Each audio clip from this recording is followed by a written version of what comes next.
Pareci?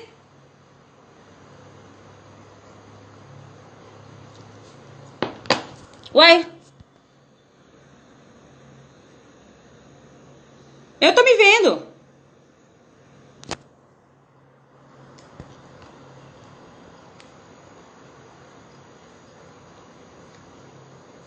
Ainda bem que eu entrei antes. Tá uma delícia, Cacá, o café.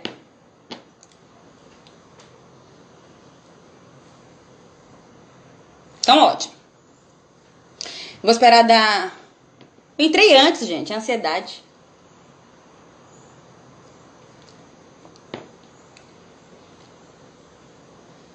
Nossa, muito legal, viu?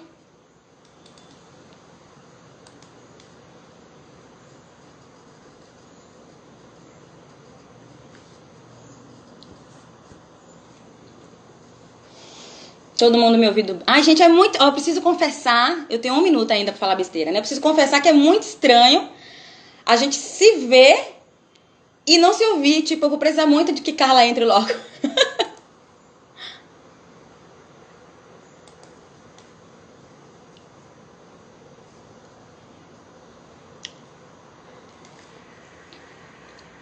Oi, Lu! Ai, BBFzinha, que saudade, hein? Calma, 3 horas eu viro Cunhaxé. Agora eu sou Priscila falando besteira. Falta 1 minuto, que eu sou bem pontual. Propaganda do que, Lu? Gente, segue a Rede Cunhaxé, segue o Museu de História Natural da Bahia, Guardiões da Chapada, que mais, gente? H2H, vamos divulgar. Esse café é maravilhoso, que essa xícara que eu comprei... 3 horas, pronto, precisou. Vamos esperar 5 minutinhos. 5 minutinhos. Ah, a camisa. A minha nossa camisa linda, maravilhosa. Não sei o que é pra falar da camisa. Na nossa loja... Ah, bom, pronto. Gente, a gente tem uma loja... Broa, obrigada. A gente tem uma loja que no nosso Instagram tem todos os nossos produtos. É com esses produtos que a gente vende, que a gente consegue financiar parte das nossas ações, dos nossos sonhos, tá? Esse material tá todo na UFBA. A gente ainda vai articular como é que a gente faz pra enviar, mas vocês podem entrar na lojinha, fazer os pedidos, que a gente vai dar um jeito.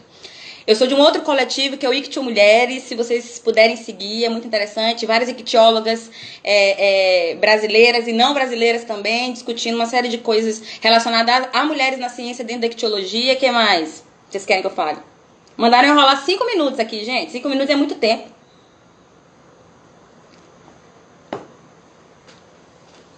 ...24 pessoas. Vocês dão uns... Quando eu... Ah, eu sei o que eu quero falar. Quando eu fizer uma cara razoável, que eu já vi que minha cara fica horrorosa nessas lives, vocês dão um print, porque eu preciso comprovar que eu tô fazendo alguma coisa que preste pra não ser demitida, entendeu? Por favor. Eu vou dar um sorriso. Ah, boa, peraí, calma. Deixa eu fazer assim. Tira um print aí, por favor. Tiraram? Obrigada. Que concurso? Ah! Gente, ó, entra na página da rede depois. A gente tá fazendo um concurso para crianças e pré-adolescentes. Só que o que acontece? Eu vou falar a verdade. Enquanto eu estava gravando 2 mesas redondas, enlouquecida, essas meninas estavam fazendo milhões de coisas. Então eu não sei direito o concurso que é para falar. Mas a gente tá fazendo um concurso. Entra aí na página entra aí no Instagram da rede. Vocês já estão no Instagram da rede, né? Porque estão me vendo. Vocês vejam um link sobre o concurso, que é maravilhoso. Isso tudo, gente, eu tava gravando mesa redonda, e essas meninas fizeram tudo. Eu peguei o meu celular ontem na insônia da madrugada e falei, gente, a gente já tem um concurso de desenho, né, pra adolescentes e crianças, né, gente? Concurso de desenho, falei certo. Ô, gente, eu tô enrolando aqui, pra quem entrou agora, eu tô enrolando que é pra gente aumentar esse olhinho aqui, fica aumentando. Eu sou ansiosa, eu tô vendo 34, aí quando muda pra 33, eu sei que alguém saiu, aí já mudou pra 33, eu fico ansiosa. Mas eu preciso enrolar até mais 2 minutinhos. Até 18 anos, então o concurso de desenho pra crianças, sobre mulheres, aí, Lu tá falando. Concurso de desenho sobre mulheres na ciência, de 5 a 18 anos, dividido por grupos etários. Brindes para as crianças ganhadoras e responsáveis. É que eu realmente não tive tempo de acompanhar, gente, porque isso tudo foi ontem, enquanto eu estava fazendo outras coisas. Vou esperar mais um pouco. Bom, quem já chama? Eu vou chamar. Vou te chamar, viu, Carlinha?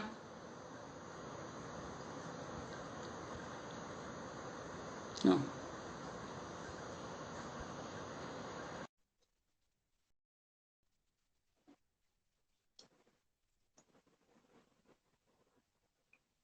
Estou aguardando.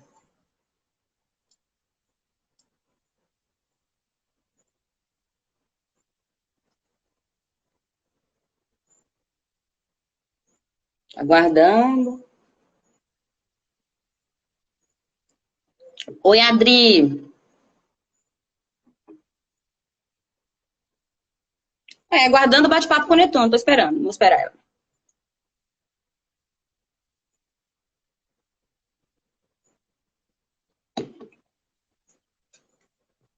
Chegou, Adri?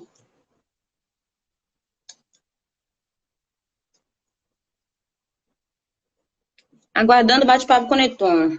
Carla foi pegar um café, provavelmente. Diz que eu tô... Ah, as mesas redondas? Bate-papo com o Netuno não pôde participar. Peraí que eu vou chamar de novo. As mesas redondas, eu gravei ontem, gente, 2 mesas redondas para o Congresso UFBA. Sigam o Congresso UFBA. Eu gravei, a gente vai ter uma mesa redonda sobre os coletivos feministas da UFBA. Oi, Rômulo. A gente vai ter uma mesa redonda sobre os coletivos feministas da UFBA. Então, é o NEI, Musa, Amadás e Rede Cunhaxé, de Mulheres na Ciência. E a gente vai ter discutindo como esses coletivos podem se articular. Peraí que eu já te chamo, Carlinha. E eu participei também de uma outra mesa redonda, inclusive com a Carla, discutindo a temática que a gente vai falar hoje. Vou chamar ela aqui de novo. Nossa, certinho, ó, 3:05, adoro pontualidades. Oiê! Pronto, que linda! Obrigada. Ai, como é bom ter alguém para conversar, gente, falando sozinha aqui, Jesus. E a gente fica do outro lado tentando responder e querendo interagir. Você falou do concurso, e não dá. Camisetas, eu ouvi tudo. Aí na hora que você foi me chamar, a tela travou aqui. Aí voltei. Tudo bem. Seja bem-vinda, meu amor. Obrigada. Bom, eu acho que já deu tempo, então vamos começar. Em primeiro lugar, eu queria agradecer demais, Carla, por você ter aceitado o nosso convite, de ter essa conversa com a gente hoje.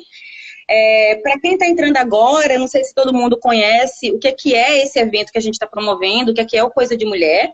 Então, eu sou Priscila, eu sou membro da Rede Cunhaxé de Mulheres na Ciência, e o Coisa de Mulher foi uma das ações que nós da rede resolvemos fazer para nos reinventarmos nesse momento de pandemia.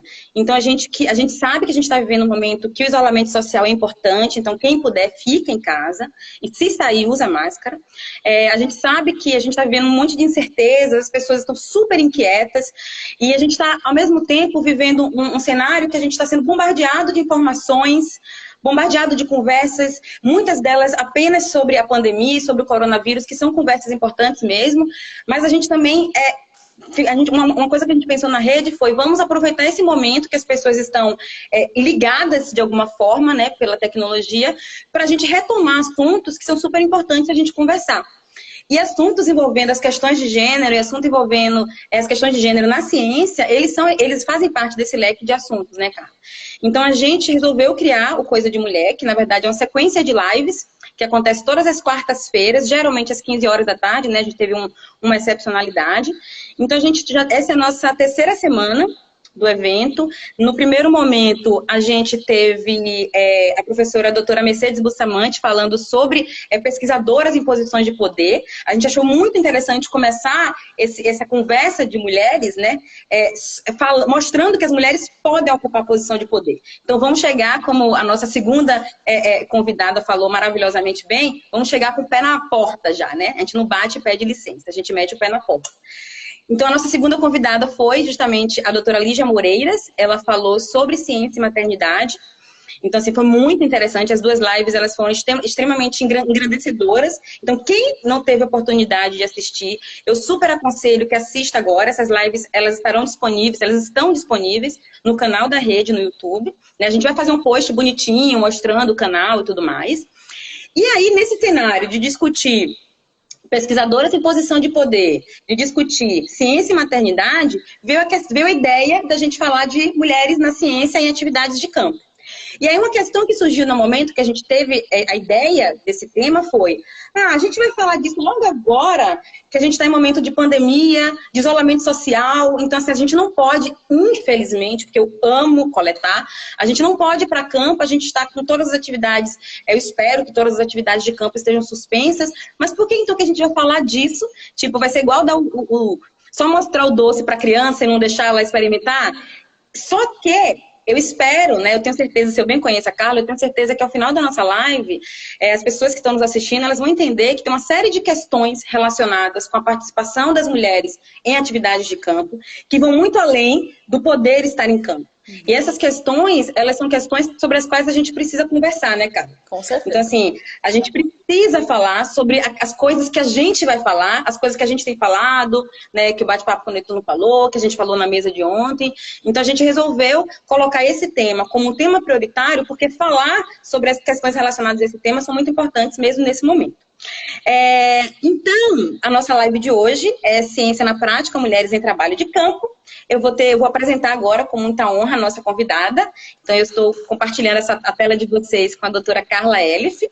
Ela é formada em Oceanografia pela Unimontes, em Santos, São Paulo. Ela é mestre e doutora em Geologia, né, Carla, com ênfase em Geologia Marinha, Costeira e Sedimentar, Isso. pela UFBA, né, aqui em Salvador. Atualmente, ela desenvolve os trabalhos dela, a pesquisa dela no Instituto Oceanográfico, na USP, né, ela é pós-doutoranda lá. E além dela ser excelente pesquisadora, ela doa, eu falo doar porque acaba sendo uma doação mesmo, ela doa os talentos dela para uma série de blogs e de sites de divulgação científica. Um desses blogs é justamente o Bate-Papo com o Netuno, que foi a fonte, né, o elo de ligação entre nós duas nesse momento.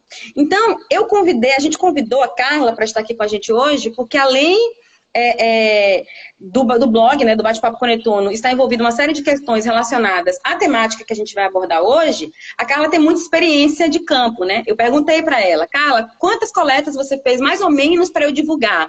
Aí passou 2 dias, ela me respondeu, não sei. Então, assim, eu imagino que tenham sido muitas. Então, eu acho que Carla é uma pessoa que, além de ter uma experiência teórica sobre as coisas que a gente vai discutir aqui, ela tem uma experiência muito prática.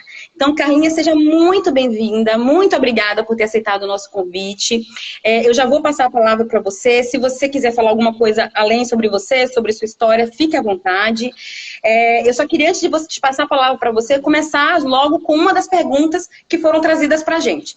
Então, como é que a gente tem feito, pessoal? A gente tem pedido para vocês uma série de perguntas, certo? E a gente reúne essas perguntas e tenta montar o nosso bate-papo para agradar todo mundo. Então, eu acho que a gente pode já começar esse bate-papo com uma dessas perguntas, que eu acho que vai gerar uma série de discussões relacionadas, que eu queria que você começasse, Carla, falando para a gente qual que é a importância do trabalho de campo, não só para a formação de uma cientista ou de um cientista, mas também para a manutenção e para o crescimento profissional dessas pessoas. Fique à vontade. Perfeito. Obrigada, Priscila, essa apresentação.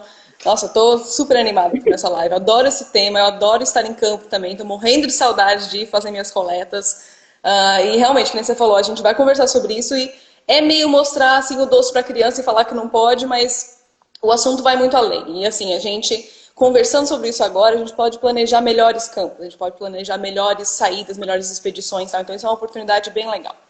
Estou muito feliz de estar aqui, agradeço todo mundo pela presença, já vi vários rostinhos conhecidos. Zé Rodrigues, na coleção de lixo marinho, já mandou um oizinho, as meninas do blog.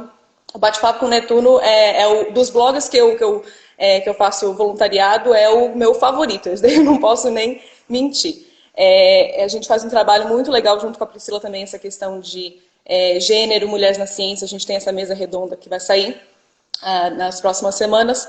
E a importância do trabalho de campo, ela começa assim desde a formação eu acho, da criança. Então, a criança poder estar junto à natureza, entender como a ciência que ela aprende na escola, na lousa, com a professora ensinando com uma cartilha, uma imagem, ela pode ver aquilo na vida real, ela pode sair para fazer uma observação de aves. A primeira experiência que eu tive de ciência foi um projeto que era de observação de aves quando eu estava no ensino médio. A gente fazia saídas para a Praia de Santos e era um professor muito querido, biólogo, Andret, que levava a gente e a gente fez o levantamento das aves e voltava e depois fez análise de quantos pássaros diferentes a gente viu ao longo daquele período todo e aquilo realmente acendeu uma coisa em mim que eu fiquei, nossa, isso é muito legal, você consegue ir para um lugar, estar imerso naquela informação e o campo te exige muito, então assim, é um ambiente extenuante, é um ambiente que tem muitas coisas acontecendo ao mesmo tempo. Então, assim, você tem que estar atento, você tem que ser organizado, você tem que ser prático, você tem que... além da capacidade técnica. São experiências, são habilidades pessoais que você desenvolve também. Então, acho que o campo é especialmente importante para a gente, durante a nossa graduação, para a gente trabalhar essas relações interpessoais também. Você saber trabalhar em equipe, você saber... às vezes dividir funções que vão combinar com diferentes tipos de pessoa. Não é todo mundo que gosta de anotar coisa em planilha, não é todo mundo que gosta de, sei lá, ser a pessoa que carrega o peso para lá e para cá. Então, cada um tem o seu estilo e a gente, com o campo, a gente vai aprendendo o que a gente gosta, o que a gente não gosta, o que a gente precisa se forçar a gostar às vezes para sair da nossa zona de conforto. Então, acho que o campo é essencial para a gente crescer como profissional, a gente vê muita coisa, a gente aprende como funciona o ambiente natural estando nele. Então a gente pode ficar horas falando sobre como funciona uma maré, mas a gente só realmente sente o que é a força de uma maré puxando quando você está dentro d'água, mergulhando, se segurando num costão, porque você tem que coletar aquele negócio ali e o tempo está acabando. E aí você percebe, puxa, essa maré aqui não é brincadeira, esse negócio de fluxo é real, de verdade. Então eu realmente valorizo muito as oportunidades que eu tenho de estar no ambiente para poder aprender com o ambiente. E eu acho essencial. Ai, que legal. É muito bonito ver você falar. Empolgante. De todos os trabalhos de campo, você já deve ter feito vários, como a gente já conversou, né? Você não soube nem me dizer quantos. Mas uma das pessoas perguntou pra gente, é difícil, né? Eu até falei, cara, eu vou tentar fazer essa conta aqui também, e eu também não consegui chegar num número.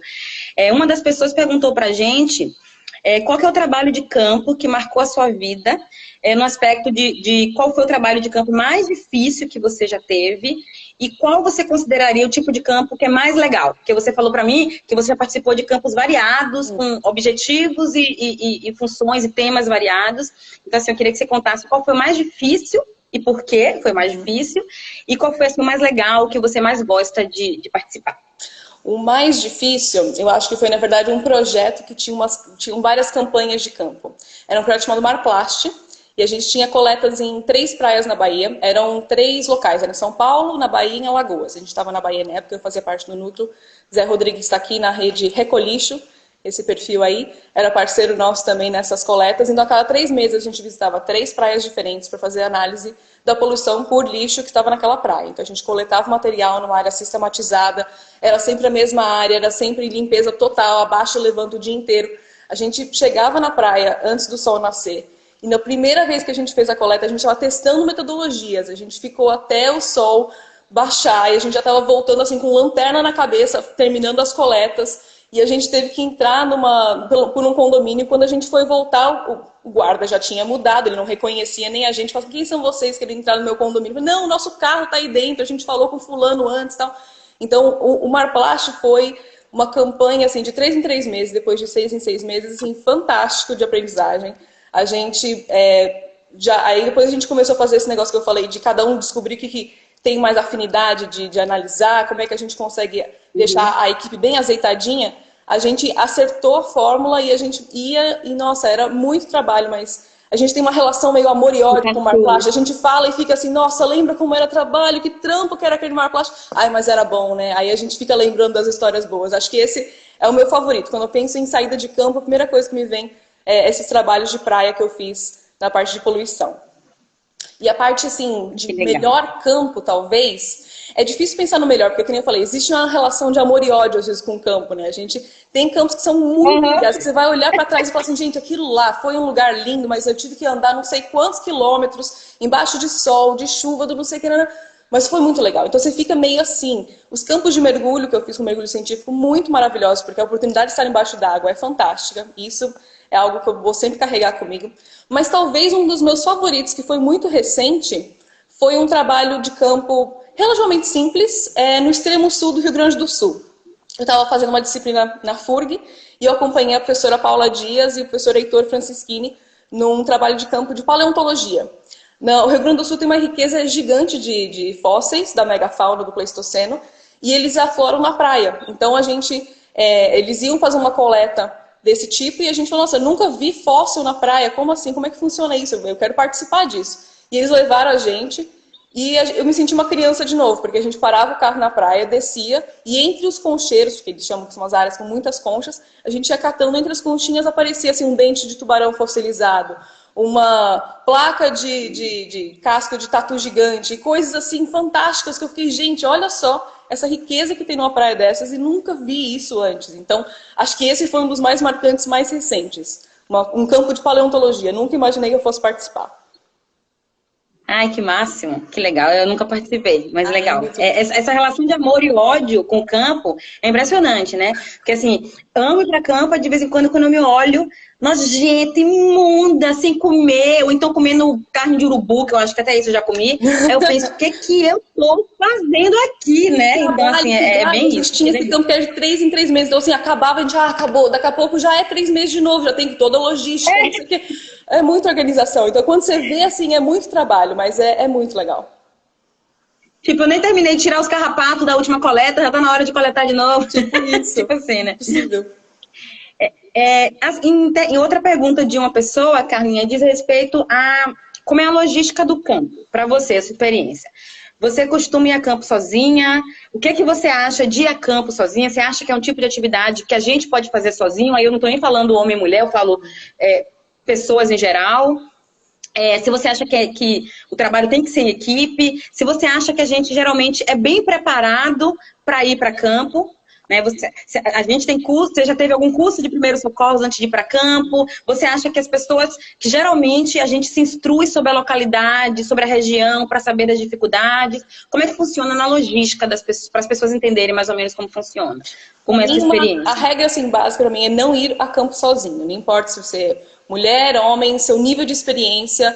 Campo, você precisa de pelo menos mais uma pessoa te acompanhando sempre, porque, que nem eu falei, é um ambiente que você está exposto. Você está exposto a qualquer coisa, um acidente de trabalho lá, você pode estar, de repente, você pode passar mal, você pode ser assaltado, dependendo do lugar onde você está trabalhando.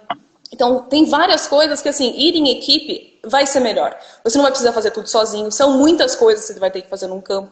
No campo, a gente nunca vai lá para fazer uma coisinha. A gente sempre vai e coleta isso, coleta aquilo, tira a foto, põe na planilha, não sei o quê. Então, são várias funções. Eu não recomendo de jeito nenhum uma pessoa ir sozinha a campo. Não importa o seu nível de experiência. E até quanto mais experiente, às vezes a gente fica mais confiante e é aí que a gente escorrega, né? E eu acho que a gente tem muito ainda a trabalhar em relação a nosso preparo no campo. Eu acho que a gente está ainda muito vulnerável a acidentes. A gente vê muito frequentemente assim, o briefing que as pessoas recebem antes de ir para campo é muito vago. Isso eu acho que pode ser um erro, inclusive, assim, na minha experiência de campo, principalmente científica, assim, em grupos de pesquisa, às vezes você vê um líder de pesquisa de uma expedição que é um pesquisador que já está fazendo aquele tipo de pesquisa há vários anos. Então ele tem uma equipe que tem uma rotatividade de pessoas e naquele projeto de longa duração dele, um ano tem um mestrando, no outro ano tem outro e coisas assim. Quando entra uma pessoa nova, aquela pessoa já falou 1000 vezes que é para fazer isso, isso, isso. E ele não vai passar exatamente as orientações certas. Então aquela pessoa nova não está sabendo de todas as orientações, não sabe às vezes a roupa adequada que tem que usar, sapato fechado, boné, como é que é o sol, como é que vai ser a alimentação no campo. E questão de primeiros socorros mesmo, em treinamento, não tive em momento nenhum, isso foi oferecido. Na minha graduação a gente teve uma aula só, eu fiz oceanografia, né? Então a gente tem aulas sobre parte de navegação e tudo mais, e o professor fez uma aula extracurricular sobre salvatagem. Foi durante o período de férias, porque foi quando a logística funcionaria, e eu não pude participar porque eu já não estava na cidade na data. mas foi a única oportunidade realmente que eu tive de um curso que fosse voltado a isso, para a gente saber como agir numa situação de risco. E, por exemplo, nas coletas que eu já fiz de mergulho, eu sempre tive uma dupla comigo nas expedições que eu participei, mas eu já tive colegas que foram para uma expedição de mergulho e não tinham com quem mergulhar juntos. Quando chegaram lá, perceberam que, olha, todo mundo tem que fazer alguma coisa para a gente poder nesse mesmo horário. Então, eu mergulho lá, você mergulha no outro e a gente se encontra depois. E essas pessoas estão mergulhando sozinhas. E isso está errado, né? Um mergulho autônomo é um esporte radical, é de risco. Você tem que ter uma pessoa para te acompanhar. Então, a gente vê, assim, muitos riscos sendo tomados dentro da área de trabalho de campo. Isso é uma coisa que eu tenho muita precaução quando eu organizo alguma coisa, que isso seja eliminado ao máximo o risco, para a gente ainda fazer alguma coisa que é segura e confortável, né? A gente quer fazer o trabalho de campo para ser uma coisa que é um crescimento, que as pessoas consigam dados de qualidade, e se a gente está colocando perigo, risco e vulnerabilidade no meio, não faz sentido nenhum. Com certeza. Eu acho que a gente tem muito que avançar ainda no pré-campo. Muito, muito que avançar. A gente não tem preparo para isso. Isso é uma coisa que eu acho que a gente tem que discutir bastante quando a gente quiser organizar nossas coletas, né? Uhum. Que é muito complicado. São vidas em risco, né? Às vezes você vai para um lugar a esmo que você não... Às vezes eu já fui para um lugar que o hospital mais próximo era centenas de quilômetros do lugar onde a gente estava. Então é complexo mesmo. Uhum. Bom, agora, dito tudo isso, acho que a gente pode entrar já um pouco nas questões relacionadas a gênero, que eu acho que é o que muitas mulheres, principalmente, estão ansiosas para ouvir a gente falar. Primeira pergunta, Carla, eu acho que é para começar logo de cara o nosso debate aqui. Você acha que existe disparidade de gênero na ciência? A gente sabe que existe, ponto. Mas você acha que essa disparidade, ela atinge o trabalho de campo? Ou você acha que em campo, não, em campo a gente tem uma equidade melhor? Infelizmente, atinge pesado. A gente vê nos levantamentos feitos no Bate-Papo com Netuno, no ICTU Mulheres, nas Mulheres Terra, da UFBA também, a gente vê que é constante essa dificuldade de igualdade, de equiparação entre gêneros. Então, a gente vê menos oportunidades das mulheres irem a campo, e quando as mulheres têm a oportunidade de ir a campo, elas têm menos suporte. Então, por exemplo, a gente observa que as mulheres, elas tendem a contratar mais pessoas para acompanharem elas, porque às vezes a equipe não vai ter ninguém que possa ir com elas, e entra naquela questão de segurança. Você não pode fazer um campo sozinha. A mulher se sente mais exposta, se sente mais vulnerável. Ela contrata um técnico, alguém para acompanhá-la. Se a mulher tem filhos, ela não tem com quem deixar o filho, ela não pode ir para campo. O homem, no geral, que tem filhos, deixa com a esposa. É muito mais comum essa situação. Então, são várias coisas já assim da cultura patriarcal que leva a mulher a ter menos experiências em campo, ou então experiências que não sejam tão plenas, digamos assim, né, dentro da sua carreira em trabalhos em campo. Então, com certeza existe essa lacuna, esse gap entre homens e mulheres em campo, infelizmente. Mas a gente já enfrenta problema, porque a gente é mulher na ciência, agora é campo. Uhum. Então, assim, é mais uma escadinha que a gente tem que subir para tentar, né, chegar nessa igualdade de gênero. Por isso que é importante a gente falar sobre o assunto mesmo, estando trancafiados em casa e sem poder coletar, né? Eu acho muito importante também. Uhum. Você já liderou, Carla, algum campo que só tinha mulher? Ou você já participou de alguma expedição de campo que só tinha mulher? Se sim, como foi? O que é que você acha de um campo feminino só de mulheres? Eu queria que você falasse um pouquinho sobre isso. Olha, eu liderei, a única vez que eu liderei campos mesmo, que eu era assim, a pessoa líder do campo, foi durante o meu mestrado. E era eu participando, meu marido Gerson, que é o oceanógrafo, e meu pai, que foi de acompanhante também, porque ele estava nos visitando, então tá bom, vamos lá participar do campo também. Então a única vez que eu liderei foi uma equipe desigual, digamos assim, mas eu estava em família, foi super tranquilo. Outras vezes que eu participei... E liderando, né? E liderando. Falei assim, pai, faz isso, faz aquilo. Foi minha vingança. Foi ótimo. Mas eu, durante a minha graduação, a minha turma era basicamente de mulheres. A gente entrou numa turma, eram 36 alunos no início, e nos formamos em 6 mulheres. Então, pela maior parte da minha graduação, os campos que a gente fazia eram entre mulheres. E a gente tinha muitas professoras mulheres que estavam liderando as saídas de campos, embarques. Então, éramos um grupo bem feminino. E assim, acho que talvez eu tenha ficado até meio ingênua em relação a isso, porque eu não não percebi a diferença. Então, assim, tipo, estou no campo, eu estou com minha turma de faculdade. E acho que por não sentir, assim, tipo, e se tiver mais homem? E se não tiver homem? Era tão natural, o campo funcionava, a gente não tinha estresse maior porque era um grupo de mulheres. Então, eu acho que eu fiquei também ingênua em relação a isso. Quando eu percebi que, gente, existe um universo aqui de pessoas que sofrem atrocidades em campo por serem mulheres, e eu sou uma privilegiada que tive minha graduação super tranquila em relação a isso. Uhum. É a história que a gente falou recentemente sobre os modelos, né, Carla? Então, assim, você sempre teve modelos e sempre achou que era natural e suficiente as mulheres em campo. Uhum. Então, na hora que você se viu profissional, pra você é natural, né? Eu acho que comigo acontece muito isso também. Eu já falei isso em outro momento. Quando eu cheguei numa situação que eu vi, estão achando ruim as mulheres irem para o campo. Eu pensei, nossa, mas como? Né? Eu aprendi para campo com uma mulher. Uhum. Então, o modelo faz com que a gente ache estranho quando a gente se depara com as situações de disparidade, só que elas existem, né? E eu queria saber, aí talvez pode ser que você traga... Acho que seria muito legal se você trouxesse as informações que vocês reuniram no bate-papo com o Netuno. Eu queria que você falasse um pouco sobre as questões do assédio, né? Porque a gente sabe que as mulheres, elas são muitas vezes impedidas ou têm a sua oportunidade de ir para campo dificultada por serem mulheres, tá?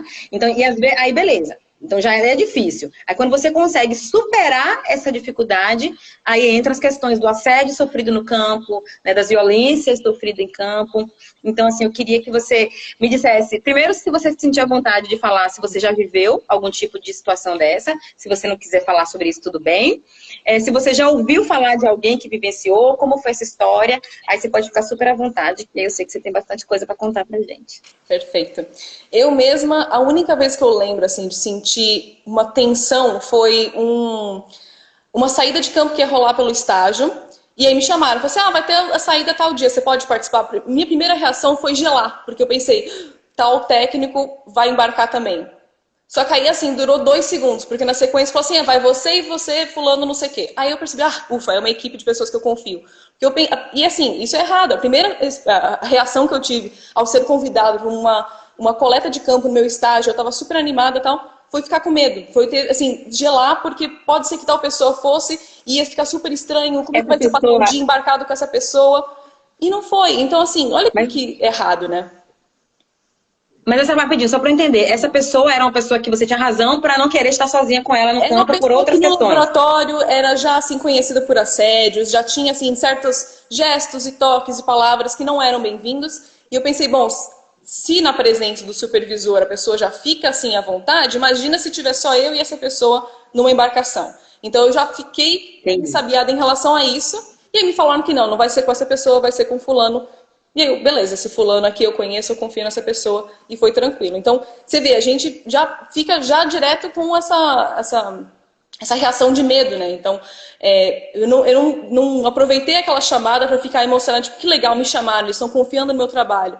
Isso daí eu só pensei depois, quando falaram, que bom, ufa, agora eu estou aliviada, eu posso dizer que sim. Então, eu pensei, eu iria dizer que não, talvez. Eu poderia perder a oportunidade de fazer um embarque, porque, dependendo das condições, eu não ia querer participar. A gente viu no bate-papo com o Netuno, a gente fez um levantamento sobre assédio de mulheres embarcadas, especificamente, né? A quantidade de assédios, seja moral ou sexual, é muito grande. E a gente vê que é uma realidade, uma coisa que não é denunciada na maioria das vezes, porque a gente não vê a denúncia levar a uma punição. Então, essa impunidade, ela desestimula a denúncia. As mulheres tendem a conversar entre si, sobre o assunto, elas tendem a ter alguém para conversar que aconteceu tal coisa, isso não foi legal, mas isso não vai a uma instância em que a pessoa que cometeu o assédio vai ser punido. E isso cria uma cultura que está toda errada, né? Então a gente tem essa situação de assédio, de medo, de preconceito por ser mulher cada vez mais forte, digamos assim, ao longo da nossa carreira, né? A gente começa, que nem eu falei assim, meio ingênuo, achando que, eu trabalhei com mulheres, então tudo bem. Aí depois você começa a perceber que, olha, existe esse universo, e aí quando você pode ter um momento na sua carreira que isso seja tão pesado que você desista. E você não vai mais querer ser oceanógrafa, bióloga, de repente você não vai querer mais ser uma pesquisadora de campo. E com isso a gente perde grandes talentos, a gente perde pessoas que seriam pesquisadores fantásticos no campo, pessoas que poderiam ajudar a avançar nas ciências, a avançar nas nossas disciplinas, e a gente não tem como controlar esse escape. É uma coisa que é pessoal, a pessoa vai tomar essa decisão e é bem, bem triste isso. É uma realidade que eu realmente acho muito legal que a Cunha Axé, a Icti Mulheres, Mulheres Terra, Bate-Papo com Netuno, a gente está tentando trazer isso como uma discussão assim, geral para melhorar, porque não é aceitável. E as meninas, é impressionante porque elas começam a achar, principalmente as meninas que acabaram de entrar, né? Elas começam a achar que elas não podem ir, porque elas não têm força física, porque elas menstruam. Eu já ouvi isso, eu ouvi isso de uma aluna falando, me falaram que eu não podia ir para campo porque eu menstruo. Oi! E assim, e quem falou foi um cara, que o cara tem a ver com sua menstruação. Ele entende muito de menstruação, né? Muito, o expert. Então, assim, se você enquanto mulher, eu até falei isso outro dia, se você enquanto mulher achar que a sua menstruação é algo que te incomoda tanto, a ponto de você ficar indisposta e você optar por não ir para campo porque você tá menstruada, aí você tem todo o direito, é uma escolha sua. Mas daí alguém te dizendo, ainda mais um homem, que você não pode coletar porque você menstrua, porque você engravida, né? Porque é muito complexo, né? E assim, eu queria que vocês fizeram lá no bate-papo um levantamento, né? De essa questão dos assédios das mulheres embarcadas. Eu tive a oportunidade de assistir algumas vezes já vocês falando sobre esse assunto. Eu sempre fico muito chocada. E aí eu sei que vocês disponibilizaram isso, essa conversa, né, no YouTube e tal. Sim. Aí eu queria que você contasse para as pessoas algumas coisas que mais te chocaram nesses levantamentos, que é para dar um gostinho das pessoas irem lá e procurarem o vídeo de vocês no YouTube. Só pra gente, só para deixar vocês com vontade de assistir, né? Então, a gente tem essa live que ficou disponível no nosso canal no YouTube, Bate-Papo com Netuno. A professora Gabriela, que é psicóloga da Universidade Federal da Bahia, ela ajudou também nessa discussão sobre as percepções do que é a violência contra a mulher. E a professora Catarina, da Universidade Federal do Sul da Bahia, foi quem conduziu a conversa, ela iniciou esse levantamento. A gente identificou que a maioria dos assédios em embarques aconteceu em navios, principalmente de pesquisa, envolvidos principalmente no setor privado e na marinha. Existem casos, sim, na universidades e instituições de pesquisa, elas foram menos comuns, mas existem. A gente observou também em relação à cor das respondentes, que se autodeclararam, a maioria foi branca. Isso, e a minoria foi negra. E isso é uma coisa que também é um retrato da nossa ciência. Então, a nossa ciência continua sendo muito branca. A oceanografia e a biologia ainda é pouco representada por mulheres negras. E algo assustador desse nível é que das mulheres brancas era a maioria. E aí tinha uma porcentagem das mulheres brancas que tinham relatado alguma forma de assédio. Das mulheres negras, proporcionalmente, foi maior. Então entra aquela questão do corpo feminino negro ser sexualizado, ser um objeto, ser objetificado, né? Então é algo que a gente vê que é uma questão social bem difícil de trabalhar. Então isso foi um dado bem assustador. A gente observou, como eu falei, a questão de denúncias. Poucas denúncias acontecem e as denúncias que aconteceram, poucas levam a uma punição do agressor. E as pessoas também não necessariamente entendem toda forma de assédio como uma agressão, como uma violência. A gente naturaliza as coisas, que nem eu falei que eu naturalizei o fato que mulheres vão a campo, porque eu aprendi com mulheres a fazer trabalho de campo. Tem gente que naturaliza o fato que mulheres não têm força física para ir a campo. Então, a gente vê assim que são pontos de vista que não são atuais, né? A gente não pode mais aceitar esse tipo de assumir o fato que uma mulher não pode ir a campo porque ela está menstruada. Tipo, ela não sabe, assim, se vamos supor, ela está menstruada, está passando mal, ela está com muita cólica, quando ela está menstruada, a pressão dela cai, aí ela vai saber como ela lida com essa situação. Mas se ela fala que, olha, eu menstruada estou muito bem, confortável, obrigada, eu sei me virar, não tem por que não. Então, é uma questão realmente de dar voz às mulheres que estão indo a campo para elas poderem falar por si, né? A gente sabe como é que a gente se vira no campo. Quando a gente tem dificuldade, a gente também pode pedir ajuda, assim como homens também podem pedir ajuda, apesar disso ser também uma daquelas masculinidades tóxicas de que o homem não pode pedir ajuda ao homem. Isso seria uma fraqueza. Então eu acho que a gente está trabalhando contra uma cultura disso. E lá na live da Catarina a gente tem todos esses dados completos. Vai sair também daqui a pouco um post e um relatório por escrito desses resultados do levantamento que a gente fez. Ai, legal. Isso é muito interessante. Todas as vezes que eu ouço vocês falando sobre isso, eu fico chocada. Quando eu recupero alguns dados que a gente tomou no ICTU Mulheres também, eu fico um pouco chocada. Uma coisa que a gente tem conversado muito é que eu acho que quando a gente... Eu acho muito importante, não sei se você concorda comigo, Carla, que a gente comece não ser chata, porque não é ser chata. Quando você fala coisa importante, não é ser chata. É bater nessa tecla mesmo de que a gente precisa ter uma conversa no nosso espaço, seja no nosso laboratório, na nossa universidade, sobre o assunto. A gente precisa porque falar sobre o assunto é muito importante, né? Uhum. A gente precisa deixar claro, existe uma disparidade, a gente tem que resolver isso, e existe o assédio, a violência, o preconceito, que a gente também tem que resolver isso, né? Então a gente tem que, ao mesmo tempo, ensinar as meninas, mostrar às meninas que elas podem perfeitamente. É preciso ensinar de que maneira os outros, a sociedade, respeitam aquelas pessoas no campo, né? Então, eu queria saber de você,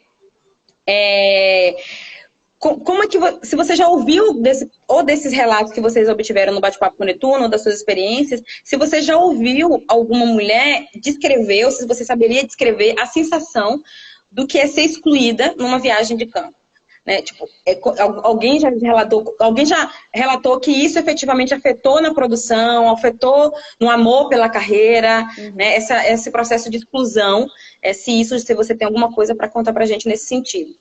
A gente viu muitos relatos, assim, bem marcantes nesse levantamento que a gente fez do Bate-Papo com Netuno, e na mesa redonda também com a UFBA, que nem eu falei, vai ser na semana que vem, lançado.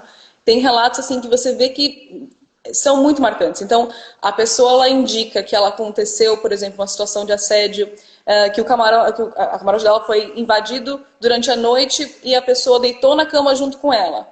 E ela passou o resto da expedição morrendo de medo. Você não tem tranquilidade de dormir à noite, depois de um dia inteiro de trabalho, porque a pessoa se viu no direito de invadir o seu espaço, porque você é mulher, então você deve estar aí para me agradar.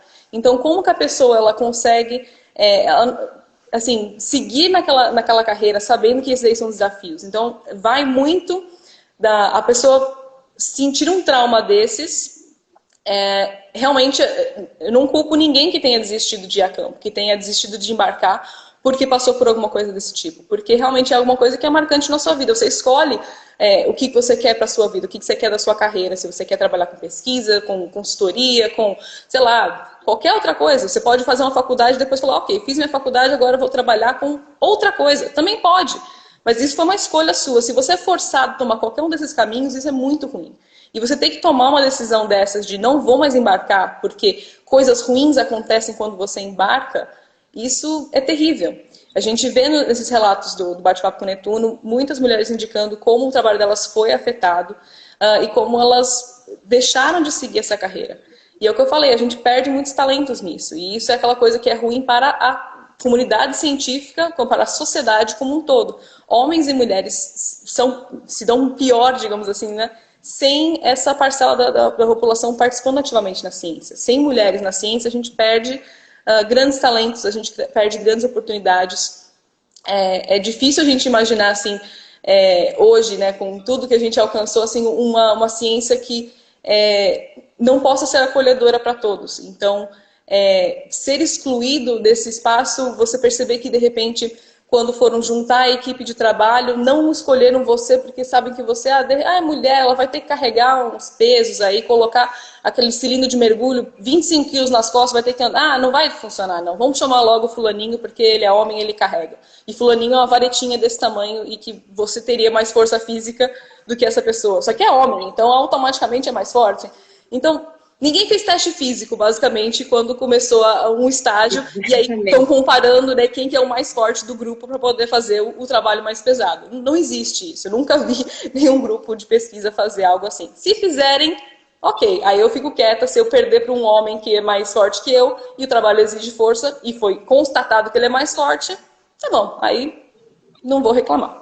Exatamente. Ter nascido mulher não me torna mais fraca que nenhum homem, né? Que nenhuma outra pessoa, né? É impressionante isso. É impressionante. Agora, você acha, Carla, que pensando não na nossa incapacidade de ir a campo, porque isso não existe, mas pensando na nossa sociedade. Você acha que é bom, você pessoalmente, acha que é bom, que é importante que tenha pelo menos um elemento masculino nas coletas científicas, ou você acha que a gente definitivamente não precisa disso? O que você acha? Olha, eu acho que vai da capacidade da pessoa, a contribuição que aquela pessoa leva ao campo. Então não precisa ter um homem, não precisa ter uma mulher, precisa ter uma equipe capacitada. O fato das mulheres não terem tido oportunidades no passado de chegar nesse nível, então por que a gente vê menos mulheres líderes de expedições científicas? Não é porque elas são menos capazes e não chegaram lá, é porque as oportunidades foram travando elas pelo caminho. A gente ainda não tem essa nova geração de mulheres que estão chegando para essas posições que agora estão começando a ser ocupadas. Então, numa sociedade ideal, a gente vai chegar no ponto em que a equipe vai ser formada pela capacidade de contribuição para aquela necessidade, para aquele objetivo de pesquisa. E quanto mais diverso o grupo, a gente vê mais vantagem. Então, a gente vê mais pensamentos criativos, a gente vê novos pontos de vista, a gente vê... No campo você precisa ser muito prático, você precisa inventar umas gambiarras, às vezes, para conseguir fazer um negócio funcionar. E se você tem mais pessoas com mais histórias diferentes de vida, elas vão pensar, não, mas eu uso não sei o que, eu costumo fazer... Então, pessoas mais diversas vão trazer soluções legais, vão trazer conhecimentos diferentes e vão trazer experiências, que nem eu falei, experiências pessoais mais legais. Você vai poder conversar com pessoas que num outro contexto você não encontraria. Mas ali, então aproveitem para se conhecer, aproveitem para conversar com pessoas do Brasil todo. Eu conversei com o pessoal da paleontologia no Rio Grande do Sul. Quando que eu pensei que eu ia fazer uma coisa dessas? Então, a gente tem que aproveitar esses momentos. Uma equipe diversa, ela só traz vantagens. Então, eu não acho que seja necessário, assim, tem que ter um homem na equipe para garantir que seja mais seguro, que seja, sei lá, mais qualidade, que seja de mais sucesso. Não precisa, a gente já acho que superou isso em relação, na discussão que a gente falou assim, não existe essa da mulher ser menos capaz nas ciências ou no trabalho em campo. Uhum. Eu concordo com você. Eu passei um bom tempo pensando que talvez fosse bom ter um homem, pensando não na nossa incapacidade, mas na nossa sociedade misógina, violenta, cruel, machista. Uhum. Então, assim, sempre que eu vou participar ou montar alguma expedição científica, eu penso, mas será? Só que eu acho que até isso a gente tem que passar por um processo de desconstrução, né? Porque a gente talvez use desse artefato da figura masculina lá, o fantoche masculino lá, para se defender, mas a gente precisa, para se defender da sociedade, não é porque a gente é incapaz, né?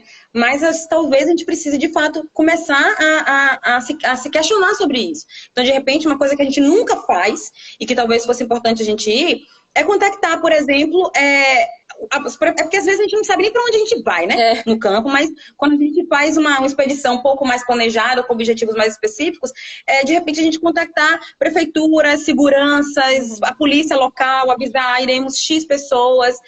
São coisas de planejamento prévio, que a gente quase nunca faz, né, Carla? Eu não sei você, mas a gente quase nunca faz, né? Contactar os hospitais da cidade, olha, estamos indo, 5 pesquisadoras, vamos ficar 10 dias na região, mergulhando, entrando no meio do mato. Uhum. Então, assim, talvez de repente a gente tenha outras ferramentas para resolver o que para mim seria um problema, né? Que é a segurança por conta da nossa sociedade, que não necessariamente inclui um elemento masculino na equipe, que pode inclusive ser o problema da equipe. Né? Exatamente.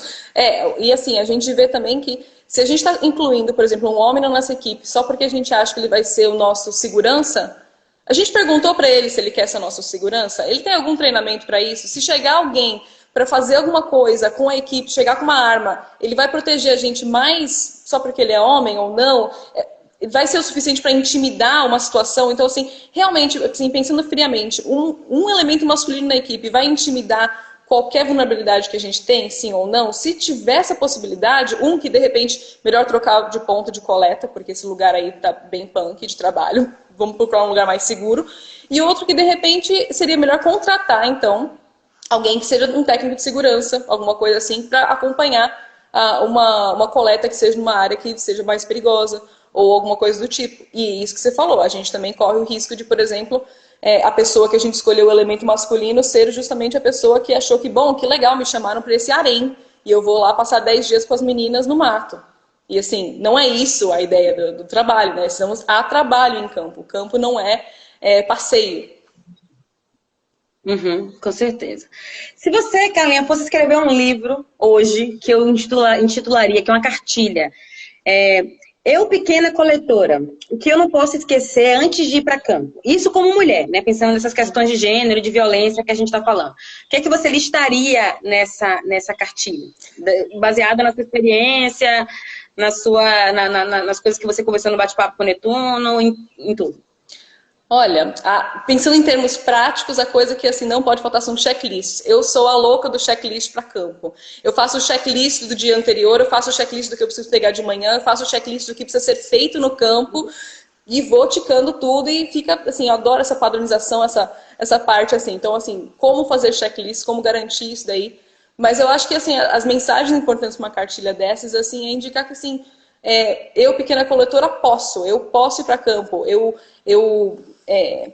eu acredito em mim mesma, meu trabalho é válido, o que eu estou indo fazer é uma experiência muito legal, eu vou tirar muito proveito disso, não vou ter medo de não dar conta do recado, e se eu tiver com medo de não dar conta do recado, eu vou com medo mesmo e vou me desafiar, porque é o que eu falei, assim, eu sou uma pessoa muito receosa no geral, eu sempre fico preocupada de, se eu me meto numa certa situação, como que eu faço para sair? Então eu sempre fico procurando essas coisas assim, eu não me desafio muito, eu diria.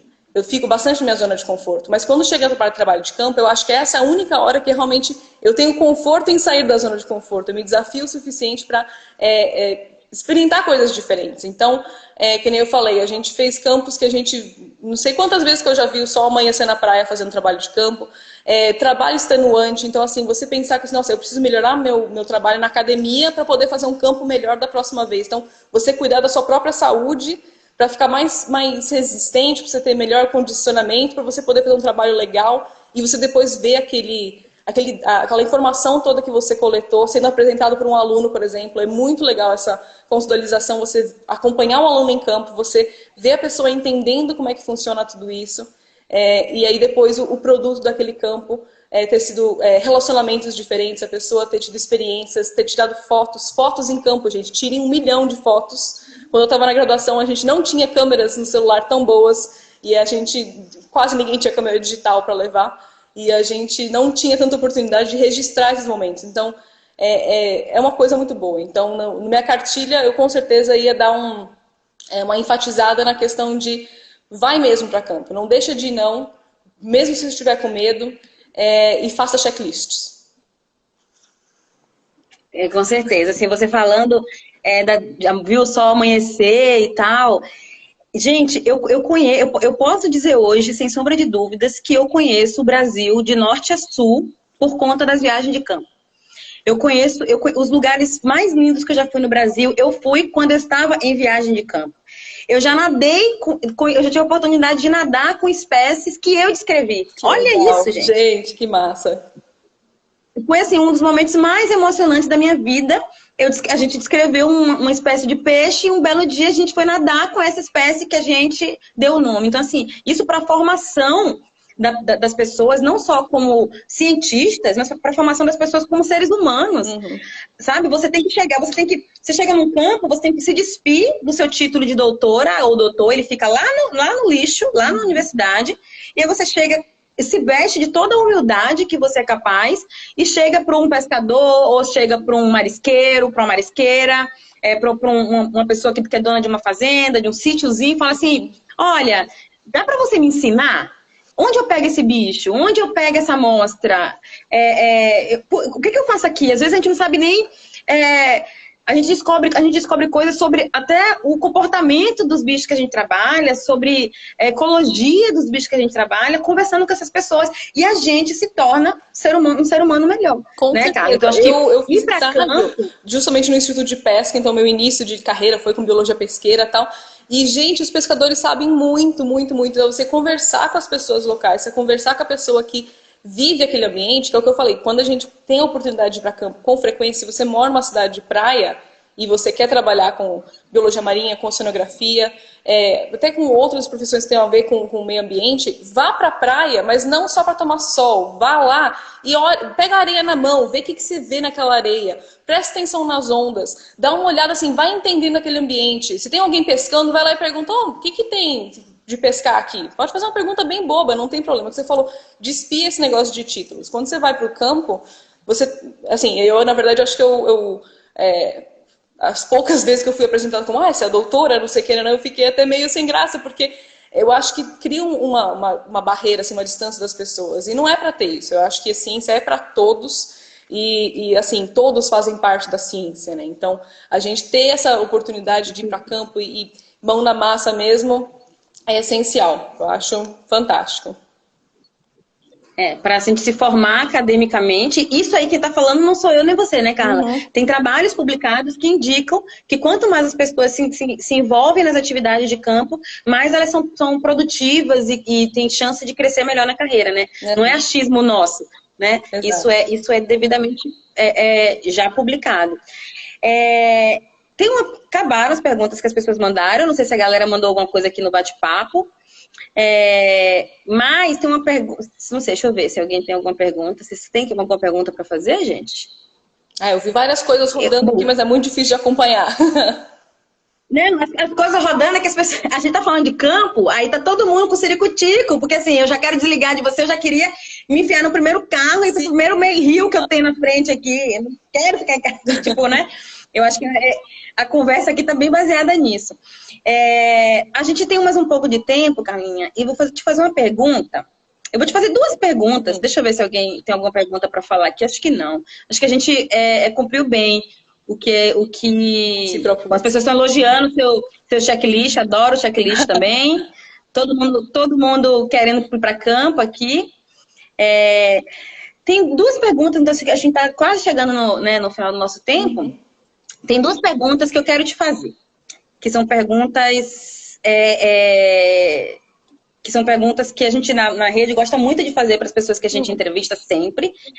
E a sua, eu vou dar uma cerejinha no bolo na sua. A primeira pergunta é: o que a Carla de hoje, essa Carla aí, que conversa comigo hoje, o que essa Carla diria, essa Carla cientista, divulgadora científica e tal, o que essa Carla de hoje diria para a Carla de 20 anos atrás, em relação à sua carreira, à sua vivência como cientista, a ser mulher e cientista? Essa é uma pergunta, eu quero que você responda as duas.